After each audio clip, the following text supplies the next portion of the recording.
नमस्कार मित्रांनो, स्वागत आहे तुमचं एनजी मॅथ क्लास या आपल्या यूट्यूब चॅनलमध्ये। मित्रांनो, आपण अंगणवाडी पर्यवेक्षिका त्याचबरोबर मुख्य सेविकेसाठी अतिशय इम्पॉर्टंट अतिशय महत्त्वपूर्ण अशी प्रश्नपत्रिका या ठिकाणी पाहत आहोत।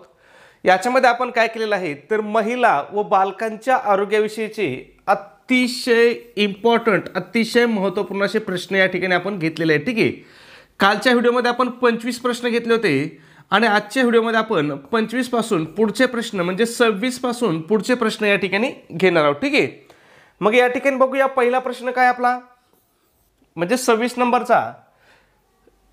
पॅरामायक्सो व्हायरस मुळे खालीलपैकी कोणता रोग होतो। आता हा जो पॅरामायक्सो व्हायरस आहे याच्यामुळे कोणता रोग होतो हे आपल्याला विचारलंय। मग याच्यामुळे कोणता रोग होतो तर गालफुकी हा रोग होतो। आता या ठिकाणी तुम्हाला महिला व बालकांच्या आरोग्यविषयक प्रश्नांचा अभ्यास करताना काय करायचं मित्रांनो तर तुम्हाला कोणता रोग कोणत्या व्हायरसमुळे होतो किंवा बॅक्टेरियामुळे होतो हे लक्षात ठेवायचे। त्याचबरोबर कोणत्या रोगावरती कोणती लस वापरली जाते हे पण लक्षात ठेवायचे। त्याचबरोबर कोणत्या रोगावरती कोणतं औषध वापरलं जातं हे पण तुम्हाला लक्षात ठेवायचे। आता या ठिकाणी तुम्हाला याच्यावरती जास्त प्रश्न परीक्षेमध्ये येणार नाहीत, एक दोन एक प्रश्न या ठिकाणी येऊ शकतात। ठीक आहे, मग या ठिकाणी आपण महत्त्वाचे प्रश्न घेतलेले आहेत। दुसरा प्रश्न म्हणजे आपला 27 नंबरचा प्रश्न काय बघूया। पोलिओ विषयी खालील विधाने अभ्यासा। आता पोलिओ हा जो आजार आहे याच्याविषयी खाली काही विधानं दिलेत आणि हे विधान आपल्याला अभ्यासायला सांगितलेत। मग विधानं किती दिलेत बघा, ए दिलंय, बी दिलंय आणि सी दिलंय। मग ए काय सांगते बघा, एंटेरो व्हायरसमुळे हा रोग होतो, दूषित अन्न व पाण्यामुळे या रोगाचा प्रसार होतो, याच्या उपचारासाठी साल्क व सेबिनची लस वापरतात आणि आपल्याला खाली पर्याय दिलेले आहेत। मग या ठिकाणी आपलं उत्तर काय असणार आहे, ए बी सी योग्य म्हणजे तिन्ही पर्याय काय आहेत या ठिकाणी बरोबर आहेत। मग तुम्हाला लक्षात ठेवायचे, तुम्हाला विचारू शकतात की पोलिओ हा रोग कशामुळे होतो किंवा कोणत्या विषाणूमुळे होतो तर हा एंटेरो व्हायरसमुळे होतो। ठीक आहे, लक्षात ठेवा कशामुळे, एंटेरो व्हायरसमुळे। त्याच्यानंतर प्रश्न विचारला जातो की पोलिओ या रोगाचा प्रसार कशापासून होतो तर याचा प्रसार कशापासून होतो पहा, दूषित अन्न आणि दूषित पाण्यामुळे काय होतं पोलिओचा प्रसार होतो। त्याच्यानंतर पोलिओच्यासाठी तुम्हाला माहिती आहे लस पाजतात, लसीकरण करतात। मग या ठिकाणी पोलिओसाठी कोणती लस वापरली जाते, साल्क व सेबिन या दोघांची लस वापरली जाते। म्हणजे एकच लस आहे ती, त्या दोघांनी तिचा शोध लावला म्हणून तिला काय म्हणतात साल्क व सेबिन। ठीक आहे, मग लक्षात ठेवायचं। पुढचा प्रश्न 28 नंबर, खालील विधाने अभ्यासा। बघूया काय विधान आहेत। भारतात 1986 साली मद्रासमध्ये पहिला HIV रुग्ण आढळला। त्याच्यानंतर काय सांगितलंय, भारतात सर्वात जास्त HIV रुग्ण आंध्र प्रदेशात आढळतात। 10 डिसेंबर हा जागतिक एड्स दिवस म्हणून साजरा केला जातो। मग यापैकी कोणतं विधान आपलं बरोबर असणार आहे तर फक्त ए विधान योग्य आहे पहा, फक्त ए योग्य आहे। लक्षात ठेवा, म्हणजे बी चुकीचं आहे, सी चुकीचं आहे। आता विधान कुठं चुकवलं हे लक्षात सांगतो तुम्हाला पहा। आता भारतामध्ये पहिला रुग्ण कुठं आढळला लक्षात ठेवायचे, कुठं आढळला मद्रासमध्ये म्हणजेच चेन्नईमध्ये आढळता, हे लक्षात ठेवा। नाही तर चेन्नई पर्याय यायचा आणि तुम्ही म्हणायचे सर तुम्ही तर मद्रास सांगितलं होतं चेन्नई सांगितलंच नाही। ठीक आहे, त्याच्यानंतर कधी आढळला हे पण लक्षात ठेवायचं। कधी आढळला होता भारतात पहिला HIV रुग्ण 1986चा। जगामध्ये पहिला HIV रुग्ण कोणत्या देशामध्ये आढळला होता तर तो दक्षिण आफ्रिकेमध्ये आढळला होता। याच्यावरती पण प्रश्न विचारलेला आहे, ते पण तुम्हाला लक्षात ठेवायचं आहे। ठीक आहे, त्याच्यानंतर बघा इथं काय विधान दिलं होतं, भारतात सर्वात जास्त HIV रुग्ण आंध्र प्रदेशात आढळतात। आता हे विधान काय आहे, चुकीचं आहे। मग आंध्र प्रदेशात आढळत नाहीत बाबा, तर मग सगळ्यात जास्त HIV रुग्ण कोणत्या राज्यात आढळतात प्रश्न विचारू शकतात की नाही। मग हे सगळ्यात जास्त HIV रुग्ण कोणत्या राज्यामध्ये आहेत तर हे आपल्या महाराष्ट्रामध्ये आहेत। ठीक आहे, महत्त्वाचं आहे, लक्षात ठेवा।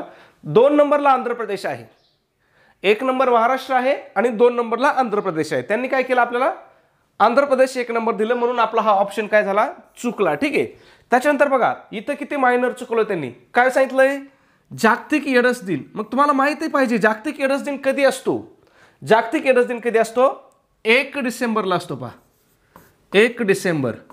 आणि इथं आपल्याला पर्याय काय दिला पहा 10 डिसेंबर। म्हणजे बघा इतकी सिंपल चुका आपल्याकडून घडून आणतात. म्हणून तुम्हाला प्रश्न वाचताना व्यवस्थित वाचायचा आहे, बारकाईने प्रश्न वाचायचा आहे. ठीक आहे. पुढचा प्रश्न बघूया आपण. प्रश्न क्रमांक 29. खालीलपैकी कोणत्या विषाणूमुळे स्वाईन फ्लू होतो? आता कोणत्या विषाणूमुळे स्वाईन फ्लू होतो? तर H1N1 हा जो विषाणू आहे याच्यामुळे काय होतं? स्वाईन फ्लू होतो. आता हा H1 कसं लिहितात? H1N1 असं लिहितात. इथं आपल्याला तसं टाईप करता येत नाही म्हणून आपण असं H1N1 लिहिलंय, लक्षात ठेवा. ठीक आहे. त्याच्यानंतर अजून एक प्रश्न विचारला जातो इथं की स्वाईन फ्लू हा जो रोग आहे हा कशापासून होतो? म्हणजे विषाणूपासून होतो, जीवाणूपासून होतो, कवकापासून होतो किंवा अजून डासापासून होतो. मग हा कशामुळे होतो? विषाणूपासून. म्हणजे व्हायरसजन्य रोग आहे हा, विषाणूजन्य रोग आहे, हे पण लक्षात ठेवायचं. ठीक आहे. पुढचा 30 नंबर अतिशय महत्त्वाचा प्रश्न आहे बघा. काय सांगितलंय? खालील विधाने अभ्यासा.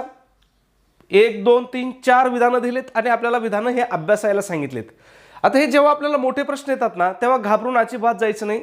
या मोठ्या प्रश्नामध्ये सुद्धा काय केलं असतं? त्यांनी कुठंतरी एखादी मायनर चूक केलेली असते आणि आपल्याला गंडवायचा प्रयत्न केलेला असतो. ठीक आहे. मग बघा, हिपॅटायटिस ए व ईचा प्रसार पाणी व अन्न यामार्फत होतो. हिपॅटायटिस ए व ई चा प्रसार पाणी व अन्न यांच्या मार्फत होतो. त्याच्यानंतर काय सांगितलंय? हिपॅटायटिस BCD हे रक्तामार्फत किंवा लैंगिक प्रजननाद्वारे पसरतात. त्याच्यानंतर काय सांगितलंय? सी हा रोग मुख्यत्वे यकृत बाधित करतो. डी काय सांगितलंय? हिपॅटायटिस ए व बी साठी लस उपलब्ध नाही. मग याच्यात चुकीचं विधान कोणतं आहे? पर्याय क्रमांक डी चुकीचा आहे. मग आपलं उत्तर काय येईल? आता या ठिकाणी बघा, आपल्याला डी चुकीचा आहे पण खाली काहीतरी आपल्याकडून ऑप्शन सुद्धा टाईप करताना काय झालं त्या ठिकाणी चुकलेत. इथं आपलं उत्तर काय येईल? ABC योग्य हे आपलं उत्तर असणार आहे, लक्षात ठेवा. ठीक आहे. प्रश्न क्रमांक किती आहे? 30 आहे. त्याचं उत्तर काय आहे? सॉरी बघा, या ठिकाणी बरोबर आहे, हे उत्तर येत नाही. उत्तर काय येतं याचं? डी चुकीचं आहे. मग इथं 3 नंबरचा पर्याय बघा, फक्त डी अयोग्य, हे आपण वाचलंच नाही. काय पर्याय आहे? फक्त डी अयोग्य, म्हणजे फक्त डी चुकीचं आहे, हे आपलं उत्तर या ठिकाणी. बरोबर. म्हणजे आपण इथपर्यंत बरोबर होतं की डी चुकीचं आहे. मग इथं ऑप्शनमध्ये सुद्धा काय दिलं त्यांनी? फक्त डी अयोग्य आपल्याला दिलेलं आहे. ठीक आहे. मग या ठिकाणी तुम्हाला लक्षात ठेवायचंय, आता बाबा हे हिपॅटायटिस म्हणजे काय? कोणता रोग? तर हिपॅटायटिस म्हणजे आपण ज्याला कावीळ म्हणतो ना, तो कावीळ. ठीक आहे. मग या कावीळचे प्रकार किती आहेत? 5 प्रकार आहेत बघा. A B C D आणि E. कावीळचे किती प्रकार आहेत? 5 प्रकार आहेत. A B C D आणि E. मग या ठिकाणी तुम्हाला लक्षात ठेवायचंय, हिपॅटायटिस ए व ई चा प्रसार कशा मार्फत होतोय? पाणी व अन्न याच्या मार्फत होतोय. महत्वाचं आहे, लक्षात ठेवा. अगदी MPSC ने सुद्धा याच्यावरती प्रश्न विचारलेला आहे. जर तुम्ही MPSC करत असाल तर तुम्हाला माहित असेल, आणि जर तुम्हाला माहित नसेल, तुमचा एखादा मित्र MPSC करत असेल तर त्याला विचारा की या हिपॅटायटिस किंवा कावीळवरती MPSC प्रश्न विचारते की नाही. ठीक आहे. मग ए व ईचा प्रसार कशापासून होतोय? पाणी व अन्नामार्फत. आणि हे जे BCD आहेत यांचा प्रसार कशामार्फत होतोय? पहा, रक्तामार्फत किंवा लैंगिक प्रजननाद्वारे, म्हणजे लैंगिक क्रियाद्वारे. प्रश्न विचारला जातो, खालीलपैकी कोणता रोग लैंगिक क्रियाद्वारे संक्रमित होतो? मग आपल्याला एकच रोग माहिती आहे, तो म्हणजे HIV. पण हे पण लक्षात ठेवायचंय, कावीळ सुद्धा काय होतो? लैंगिक संक्रमणामार्फत होऊ शकतो. मग कोणता कावीळ किंवा कोणता हिपॅटायटिस? तर BCD. ठीक आहे. त्याच्यानंतर कावीळ हा रोग किंवा हिपॅटायटिस हा रोग कुठं असतो? कोणत्या अवयवाला बाधित करतो? यकृताला बाधित करतो.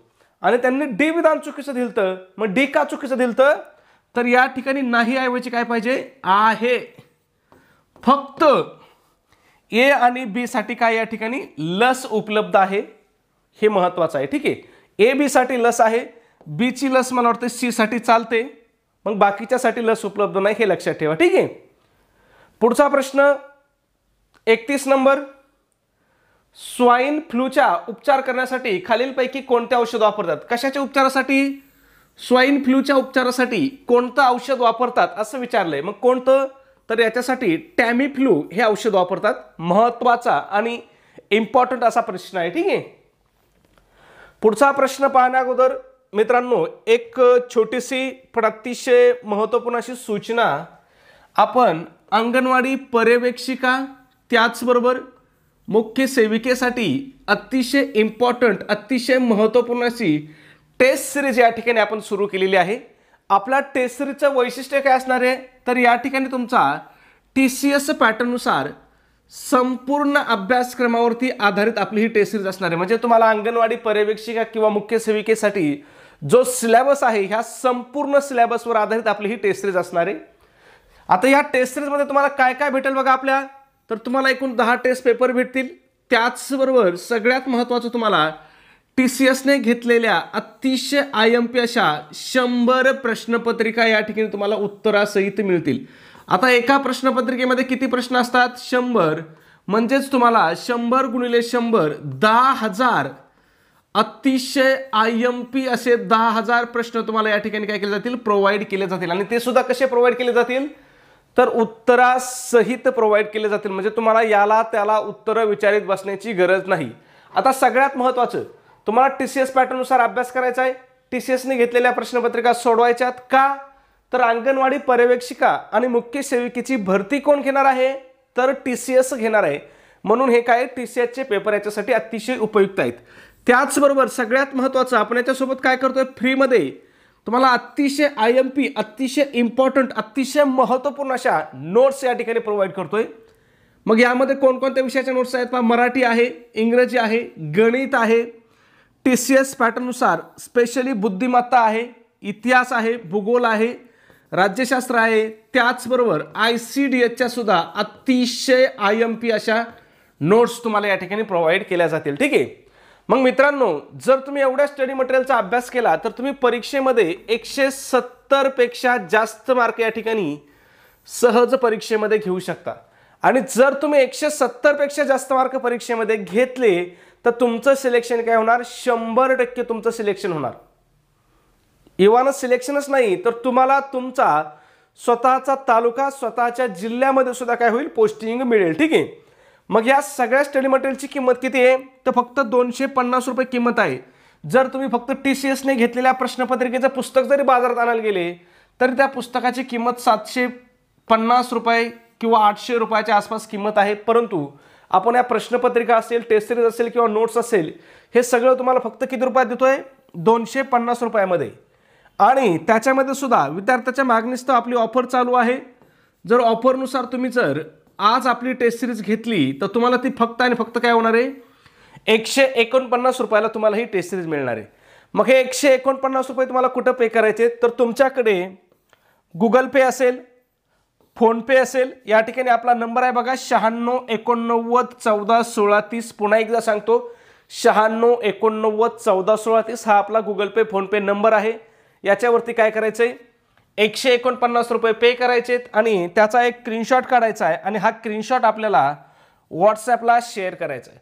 तुमचा स्क्रीनशॉट मिळाल्याबरोबर तुम्हाला संपूर्ण स्टडी मटेरियल या ठिकाणी काय केलं जाईल प्रोव्हाइड केलं जाईल। ठीक आहे पुढचा प्रश्न बघूया आपण प्रश्न क्रमांक 32 आहे खालीलपैकी कोणत्या रोगाचा प्रसार द्रवबिंदूद्वारे हवेमार्फत किंवा संपर्काद्वारे पण होऊ शकतो। बघा कोणत्या रोगाचा प्रसार विचारला त्यांनी हवेमार्फत किंवा संपर्काद्वारे पण होऊ शकतो। ठीक आहे मग ऑप्शन बघूया कांजणे आहे देवी गोवर आणि वरीलपैकी सर्व। मग हेच आपलं उत्तर आहे वरीलपैकी सर्व।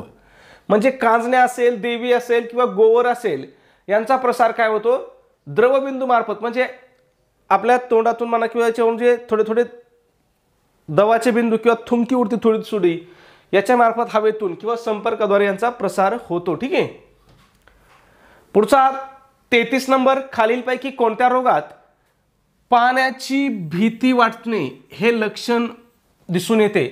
मग कोणत्या रोगामध्ये रेबीज हा जो रोग आहे याच्यामध्ये काय होते माणसाला पाण्याची भीती वाटते त्यालाच काय म्हणतात हायड्रोफोबिया म्हणतात। हा शब्द पण महत्त्वाचा आहे लक्षात ठेवा हायड्रोफोबिया प्रश्न हायड्रोफोबिया याच्यावरती वारंवार विचारलेला आहे। ठीक आहे मग आता हा रेबीज कशापासून होतो किंवा काय चावल्यापासून रेबीज होतो पहा तर कुत्रा असेल त्याच्यानंतर ससा असेल हे जे प्राणी आहेत हे चावल्यामुळे काय होऊ शकतो आपल्याला रेबीज होऊ शकतो। आणि रेबीज मध्ये कशाची भीती वाटते तर पाण्याची भीती वाटते आणि रेबीजवरती कुठलाही उपचार नाही. एकदा जर तुम्हाला रेबीजची लागवण झाली तर मृत्यू अटळ आहे. ठीक आहे. पुढचा प्रश्न 34 नंबर पुन्हा रेबीजवरतीच आहे बघा, महत्वाचा आहे. रेबीज या रोगात कोणता अवयव बाधित होतो? काय विचारलंय? कोणता अवयव बाधित होतो? तर कोणता अवयव? डायरेक्ट याच्यामध्ये मध्यवर्ती चेतासंस्था, ज्याला आपण काय म्हणतो central nervous system, direct central nervous system बाधित होते, काम करायचं बंद करते आणि त्याच्यामुळे काय होतं? माणसाचा मृत्यू होतो. ठीक आहे. पुढचा प्रश्न 35 नंबर खालीलपैकी कोणते एड्सचे महत्वाचे लक्षण आहे? आता इथं काय विचारलंय? एड्स म्हणजेच HIV महत्वाचं लक्षण कोणतं असं आपल्याला विचारलंय. मग बघूया ऑप्शन पहिलं काय दिलंय? संधिसाधू संक्रामक रोगाच्या उपचारास शरीर प्रतिसाद न देणे, बरोबर आहे. वजनात घट येणे, बरोबर आहे. जास्त प्रमाणात घाम येणे, हे सुद्धा बरोबर आहे. मग इथं आपलं उत्तर काय येईल? वरीलपैकी सर्व हे आपलं या ठिकाणी योग्य उत्तर असणार आहे. आता याच्यामधलं सगळ्यात महत्त्वाचं लक्षण काय आहे? तर हे जे संधिसाधू संक्रामक रोग आहेत, म्हणजे समजा आपण त्याला व्हायरल फिवर म्हणतो, म्हणजे सतत सर्दी, पर्स, खोकला किंवा ताप येणे, क्षयरोग, टीबी, ह्या माणसाला टीबी सुद्धा लवकर होतो. ठीक आहे. मग हे सगळ्यात महत्त्वाचं लक्ष आहे. का? तर या ठिकाणी माणसाची काय होते? प्रतिकार शक्ती कमी झालेली असते. पहा, प्रतिकार शक्ती काय झालेली असते? कमी झालेली असते. म्हणून काय होतो? हे संधिसाधू संक्रामक रोग उपचार करत नाहीत किंवा या रोगाला माणूस लवकर बळी पडतो. ठीक आहे. पुढचा 36 नंबर एड्सच्या रुग्णास खालीलपैकी कोणती लस देण्यात येते असं विचारलंय. मग या ठिकाणी कोणती लस देण्यात येते? तर पर्याय क्रमांक 4 आपलं उत्तर असेल की याच्यावरती अजून कुठलीही लस तयार झालेली नाही, एड्सच्या उपचारासाठी कोणतीही लस उपलब्ध नाही, हे आपलं उत्तर असणार आहे. ठीक आहे. पुढचा प्रश्न बघूया 37 नंबर. बघा इथे त्यांनी कसं गंडवलं होतं बघा. इथं ऑप्शन दिलं होतं आपल्याला इलिसा, पण इलिसा ही काय आहे? लस नाही. इलिसा ही काय आहे? टेस्ट आहे. मग पेपरमध्ये असा आपला घोळ होऊ शकतो. इलिसा काय आहे? टेस्ट आहे किंवा चाचणी आहे, लस नाही. मग खाली बघा, खाली प्रश्न विचारला आपल्याला काय? एड्सच्या निदानासाठी खालीलपैकी कोणती चाचणी करण्यात येते? मग एड्सच्या निदानासाठी कोणती चाचणी करतात?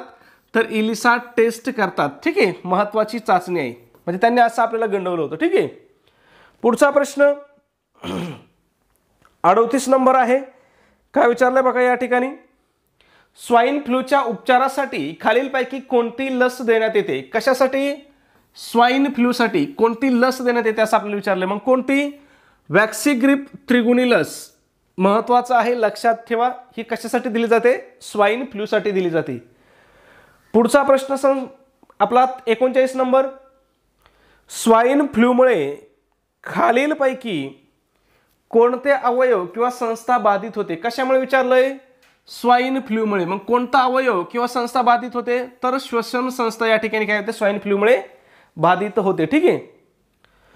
पुढचा प्रश्न आहे आपला 40 नंबर कांजण्या या रोगाच्या उपचारासाठी खालीलपैकी कोणती लस देण्यात येते? कशासाठी विचारलंय? बाबा कांजण्या हा जो रोग आहे याच्यासाठी कोणती लस देण्यात येते असं आपल्याला विचारलंय. मग याच्यासाठी कोणती लस दिली जाते?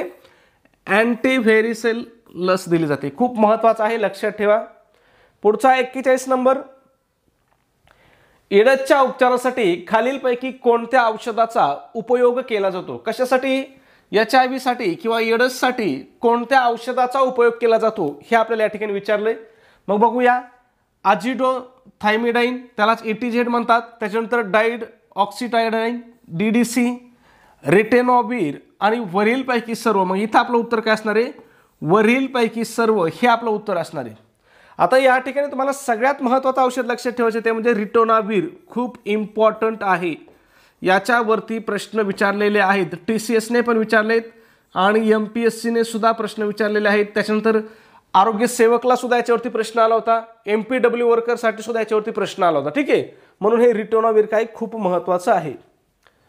पुढचा प्रश्न बघूया आपण. खालीलपैकी अयोग्य जोडी ओळखा. कोणती जोडी ओळखायला सांगितली? अयोग्य जोडी. अयोग्य म्हणजे कोणती? तर जी जोडी चुकीची असेल ती जोडी ओळखा असं आपल्याला या ठिकाणी सांगितलंय. ठीक आहे. मग बघूया. नारी.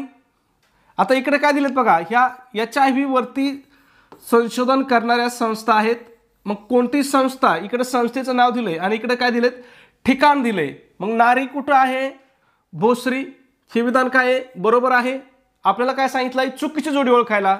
मग काय इथं नॅको हैदराबाद, हीच जोडी आपली मित्रांनो चुकीची आहे. नॅको कुठे आहे, हैदराबाद या ठिकाणी नसून नॅको कुठं आहे, दिल्ली या ठिकाणी आहे. पहा, खूप महत्वाचं आहे. ठीक आहे, नॅको कुठं आहे, दिल्ली या ठिकाणी आहे. त्याच्यानंतर MSSC कुठं आहे, तर ही वडाळा किंवा मुंबई या ठिकाणी आहे. आणि ह्या तिन्ही संस्था कशाचं काम करतात, तर HIV वरती संशोधन असेल किंवा त्याचा प्रसार रोखण्याचं काम असेल, याचं काम करतात. ठीक आहे. पुढचा प्रश्न 43 नंबर, खालील विधानं अभ्यासाला सांगितलेत आणि काय विचारलं बघूया. चिकनगुनिया हा रोग अल्फा व्हायरस या विषाणूमुळे होतो. कोणता रोग, चिकनगुनिया. कोणता व्हायरस, अल्फा व्हायरस. मग हे विधान काय आहे, बरोबर आहे. पुढचं बघूया. चिकनगुन्याचा प्रसार ॲनाफिलस डासाचा नर चावल्याने होतो. हे विधान काय मित्रांनो, चुकीचं आहे. मग आपलं उत्तर काय या ठिकाणी, फक्त ए योग्य हे आपलं उत्तर येईल. आता पर्याय जो विधान दुसरं आहे किंवा विधान बी आहे, हे त्यांनी कुठं चुकवले माहिती आहे का. चिकनगुन्याचा प्रसार ॲनाफिलस डासाची मादी चावल्यामुळे होतं. काय चावल्यामुळे होतो, मादी. त्यांनी काय दिलं आपल्याला, नर दिलंय. मग बघा, प्रश्न किती सहज चुकवतात. आपल्याला माहित असतं चिकनगुन्याचा प्रसार ॲनाफिलस डासामुळे होतो, पण कशामुळे होतो, तर ह्या मादीमुळे होतो, नरामुळे होत नाही. हे लक्षात ठेवा. ठीक आहे. छोट्या छोट्या चुका करून देतात ते. आपला अभ्यास किती आहे किंवा कसा आहे हे तपासण्याचं काम ते करत असतात. ठीक आहे. खालीलपैकी कोणता रेबीजचा विषाणू आहे. या रेबीजवरती भरपूर प्रश्न विचारले जातात. मग रेबीजचा विषाणू कोणता आहे, रॅब्डो व्हायरस हा काय आहे, रेबीजचा विषाणू आहे. महत्वाचा प्रश्न आहे, लक्षात ठेवा. ठीक आहे. त्याच्यानंतर खाली काय सांगितलं आपल्याला,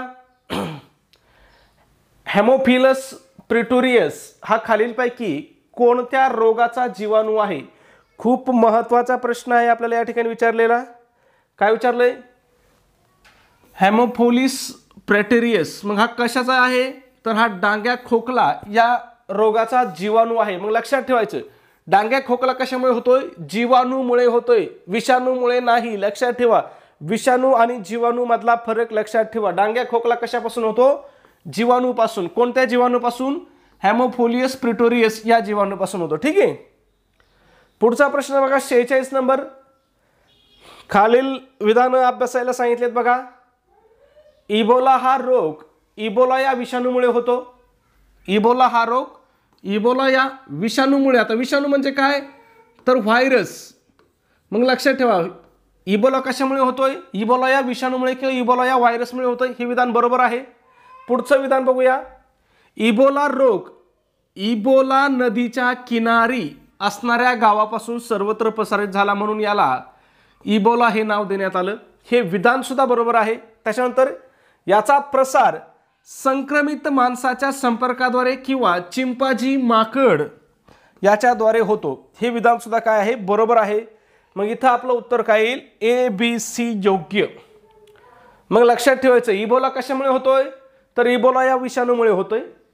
इबोला याला नाव का दिलं, तर हा सगळ्यात आधी काय झाला होता, इबोला नदीच्या किनारी असणाऱ्या गावामध्ये हा रोग झाला होता, म्हणून याला इबोला नाव दिलं. आणि याचा प्रसार कशापासून होतो, खूप महत्वाचं आहे. प्रसार कशापासून होतो, तर संक्रमित म्हणजे काय, ज्या माणसाला किंवा ज्या माकडाला याची लागण झाली किंवा हा रोग झाला आहे, तो माणूस म्हणजे काय, संक्रमित माणूस. मग त्याच्यापासून काय होतंय, पहा, संपर्काद्वारे हा रोग काय होतोय, पसरतोय. ठीक आहे. पुढचा 47 नंबर, डेंगू विषयी खालील विधान अभ्यासा. खूप महत्वाचा आहे डेंगू. याच्याविषयी काही विधानं दिलेत, बघूया. हा रोग एडेस या डासामुळे होतो, बरोबर आहे.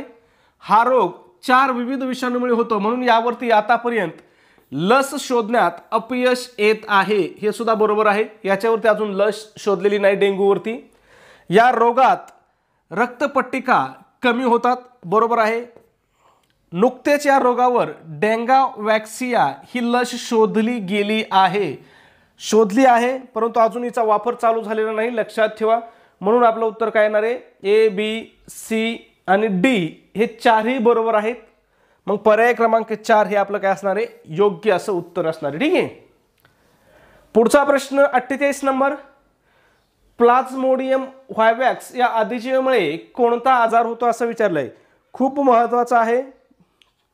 प्लाझ्मोडियम व्हायवॅक्स कोणता आजार होतो याच्यामुळे, तर याच्यामुळे हिवताप होतं. आणि प्लाझ्मोडियम व्हायवॅक्स काय आहे, आदिजीव आहे. बघा आता हा जीवाणू नाही, विषाणू नाही, हा काय आहे, आदिजीव आहे. मग प्रश्न विचारू शकतात की खालीलपैकी कोणता रोग आहे जो आदिजीवामुळे होतो. मग आदिजीवामुळे होणारा रोग कोणता आहे, तर हिवताप आहे. आणि कोणत्या आदिजीवीमुळे होतो, प्लाझ्मोडियम व्हायवॅक्स. ठीक आहे. पुढचा 49 नंबर, हिवतापाच्या उपचारासाठी खालीलपैकी कोणती लस वापरण्यात येते. कशासाठी, हिवतापासाठी कोणती लस वापरण्यात येते. मग हिवतापावरती आतापर्यंत कोणतीही लस उपलब्ध नाही, लक्षात ठेवा. हिवतापावरती लस उपलब्ध नाही, HIV वरती लस उपलब्ध नाही, डेंग्यू वरती लस उपलब्ध नाही. महत्त्वाचे आहेत, लक्षात ठेवा, ज्याच्यावरती तुम्हाला प्रश्न विचारला जातो. ठीक आहे. पुढचा प्रश्न 50 नंबर, खालीलपैकी कोणत्या औषधाला प्लाझ्मोडियम रोग निर्माण करू शकतो. आता कोणतं औषध आहे की ज्याला प्लाझ्मोडियम रोग निर्माण करू शकतो. ठीक आहे. मग काय आहे, क्लोरोक्विनिन आणि क्विनाइन. मग यापैकी उत्तर काही आपलं वरीलपैकी दोन्ही, हे वरचे जे दोन्ही औषध आहेत, या दोन्ही औषधाला काय होतं, प्लाझ्मोडियममुळे रोग निर्माण केला जातो. आता रोग निर्माण करणं म्हणजे काय, तर त्या औषधाची जी क्षमता आहे किंवा ताकद आहे ही कमी करणे. ठीक आहे. म्हणजे औषधाचा प्रमाण, परिणाम कमी करणे. ठीक आहे. पुढचा आपला 51 नंबर म्हणजे आपला शेवटचा प्रश्न, स्वाईन फ्लूचा उपचार करण्यासाठी खालीलपैकी कोणते औषध वापरतात. प्रश्न आपण घेतलेला आहे, म्हणून उत्तर सगळ्यांनी कमेंटमध्ये सांगायचं आहे. मला कळू द्या की किती लोकांना आपण शिकवलेलं समजतंय. ठीक आहे. सबस्क्राईब करा, व्हिडिओ आवडला असेल तर लाईक करा आणि व्हिडिओ कसा वाटतो हे सुद्धा कमेंटमध्ये नक्की सांगत चला. ओके, धन्यवाद मित्रांनो.